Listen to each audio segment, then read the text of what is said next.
So my third collection is like this box of that I just had around forever, and I these were I think at some time it was my favorite CDs and stuff, but what the hell? It's like upside down and everything.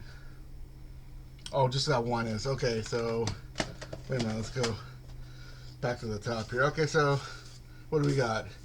Yeah, Dot Allison, some record she did like 10 years ago. Yeah, like this one was like hard to get in America, and so I bought a eBay like after it had been out a few years. And here's Annika. Interviewed her. She's great. And it's one of her early records. What's next? Bat for Lashes. Probably have a couple of them here. Yeah, her first.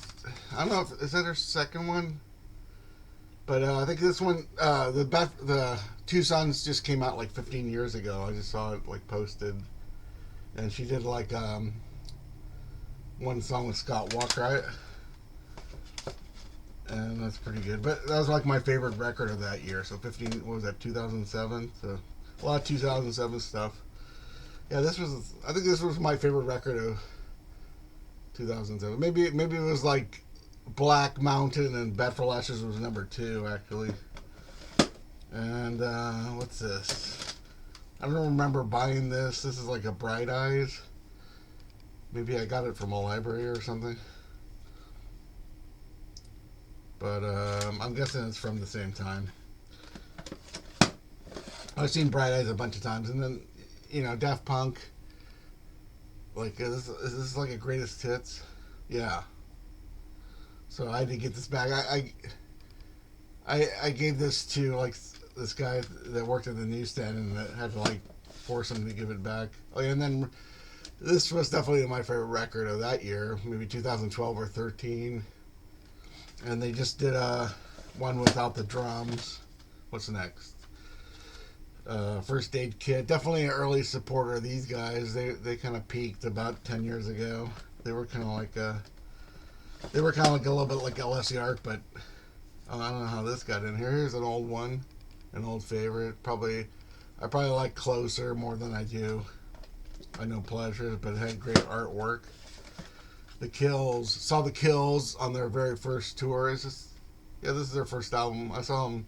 They had an EP out, and they had a connection to Steve Aoki, and Steve Aoki ended up sending me like 3 or 4 of their. And so Midnight Boom, I saw them on this tour, and then I go, well, they're playing the El Rey. I go, oh, well, are they, they're, I don't think they're getting any more popular. And then we ended up doing a tour like later that year with Magic Wands and the Horrors. Okay, so here's the Libertines' second album. I just kind of put my picture of me and Carl in there to kind of spruce it up. And then here's one of my favorite bands of all time. Their first 2 records, MGMT, and it's upside down, so that's made me like freak out when I'm looking at this box. And what comes after MGMT? More MGMT, like their 3rd or 4th record. And then Marina and the Diamonds' first record. I was kind of an early adopter before she became like a gay-only band. What's this? Mercury Rev. Here's a kind of a Mercury Rev, like a promo. Snowflake Midnight. Yeah, they're one of the bands that kind of got me into. I got Deserter Songs, which is right here. I kind of got Deserter Songs in '98. I gave them the one. I think the first time I bought a record with a debit card was Deserter Songs at Kim's Video, and I ended up giving that to Gene Brunac. And I bought. This is the second one that's at Amoeba. Okay, so this must be another one I bought because I had another one, or I don't know, maybe I turned it in. Okay, so Laura Marling, I Speak Because I Can. I probably have this because Warner Brothers or somebody sent it to me. Next is Nirvana's Greatest Hits, which I bought in New York on St. Mark's when it came out. So I like this better than a Nirvana record because there's always like a weak track or a bullshit. And this is like I think this is the last Oasis record, which I thought was pretty good. Like I like the first one, and then the second one's okay, and then this one, and some of the other ones usually have like one or two good songs on their library. They were kind of like a band that was before School Seven Bells, and I thought were pretty good. But they broke up. Fat of the Land, can't go wrong with that, and there's like dust all over it.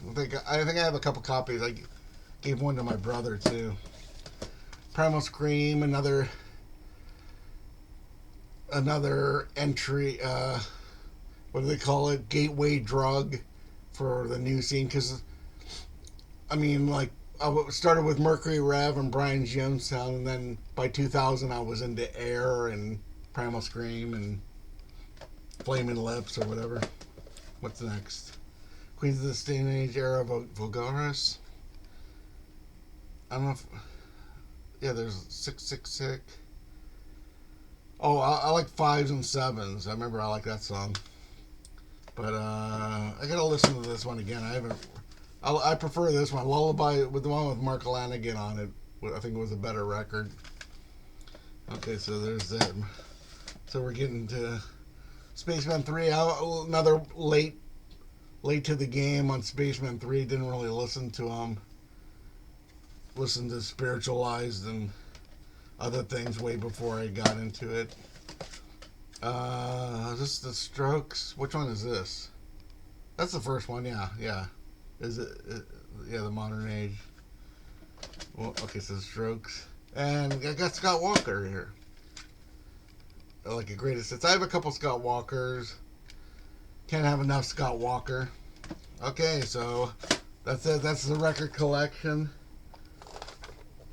Let's see, and I just have like some random stickers that I threw on there. So, yeah, I'll probably go through some of this stuff over here and kind of talk about a little bit. But I mean, so far these first three batches of CDs, I still like.